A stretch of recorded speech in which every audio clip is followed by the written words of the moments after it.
paano namin naipatayo ang pangarap naming bahay. Isang kwento ng sakripisyo, pagtsatsaga at tamang paghawak ng pera. Mga kamarino at mga kaibigan, gusto ko lang ibahagi ang isa sa pinakamalaking achievement namin ng asawa ko. Ang magkaroon ng sariling bahay. Sa totoo lang, hindi kami mayaman. Wala rin kaming napanalunan sa loto. At wala rin bigla ang negosyo na kumita ng malaki. Katulad ng karamihan sa atin, nagsimula rin kami sa pangarap. Pangarap na balang araw magkaroon ng sariling bahay para sa pamilya. Yung bahay na masasabi mong sayo talaga. Yung hindi ka na nangangamba kung tataas bang renta sa susunod na taon. Yung bahay na may lugar para sa mga anak mo. Yung bahay na pwede mong uwian pagkatapos ng maraming taon ng pagtatrabaho. Pero alam nyo, napakadaling mangarap. Ang mahirap ay kung paano mo ito gagawing realidad. Noong nagsisimula pa lang kami, marami ring pagkakataon na gusto naming bumili ng mga bagay na hindi naman talaga kailangan. May mga pagkakataon na gusto naming gumastos para sumabay sa ibang tao. May mga panahon na gusto naming mag-enjoy agad sa perang pinaghirapan namin.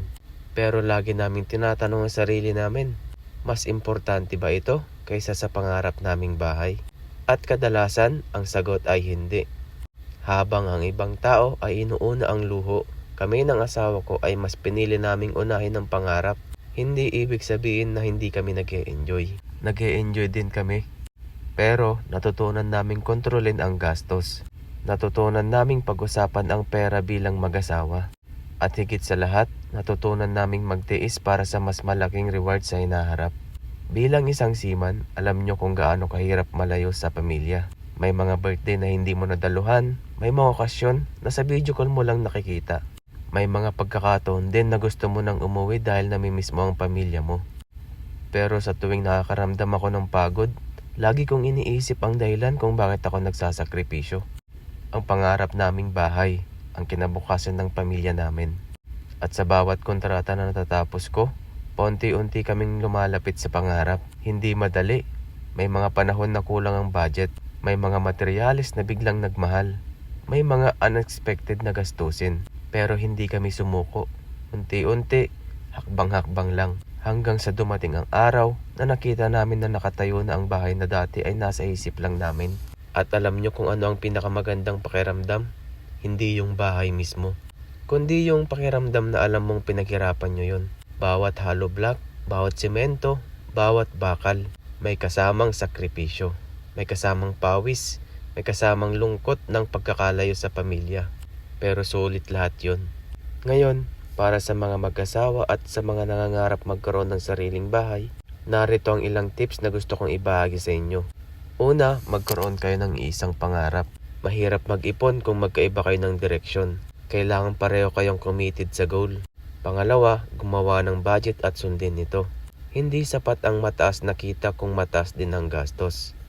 May mga taong malaki ang sahod pero walang ipon. May mga taong simple lang ang kita pero nakakapagpatayo ng bahay dahil marunong mag-budget. Pangatlo, iwasan ang mga hindi kailangang luho. Hindi lahat ng gusto natin ay kailangan natin. Minsan ang bagong cellphone ay pwedeng maghintay. Minsan ang bagong mamahaling gamit ay hindi priority. Pang-apat, huwag ma-pressure sa social media. Maraming tao ang nakikita natin na parang napakayaman. Pero hindi natin alam kung may utang ba sila o wala. Mag-focus kayo sa sarili nyong goals, hindi sa buhay ng ibang tao. Panglima, mag-ipon muna bago gumastos. Maraming tao ang inuuna ang gastos bago ang ipon. Subukan nyong baliktarin mga kamarino. Kapag may sweldo, magtabi agad para sa bahay. Kung ano ang matira, iyon ang gastusin. Pang-anim, maging matyaga. Hindi lahat ay kayang magpatayo ng bahay sa loob ng isang taon. May iba na inaabot ng 5, 10 o higit pang taon. Ang mahalaga ay umuusad kahit mabagal. Basta hindi humihinto. At panghuli, tandaan ninyo na ang bahay ay hindi lang tungkol sa semento at bakal. Ito ay simbolo ng sakripisyo, pagmamahalan at pagtutulungan ng pamilya. Kaya, kung nangangarap ka ngayon ng sariling bahay, huwag kang mawalan ng pag-asa. Baka hindi pa ngayon, baka hindi pa sa susunod na taon. Pero kung magiging disiplinado ka sa pera, magsisikap ka at hindi ka susuko, darating din ang araw na matatayo mo ang bahay na matagal mo nang pinapangarap. At kapag dumating ang araw na yon, masasabi mo sa sarili mo, Salamat sa Diyos, sulit lahat ng pagod at sakripisyo mo. At tandaan, ang bahay ay hindi nabubuo sa laki ng sahod, nabubuo ito sa disiplina, tiyaga at tamang paghawak ng perang pinaghirapan.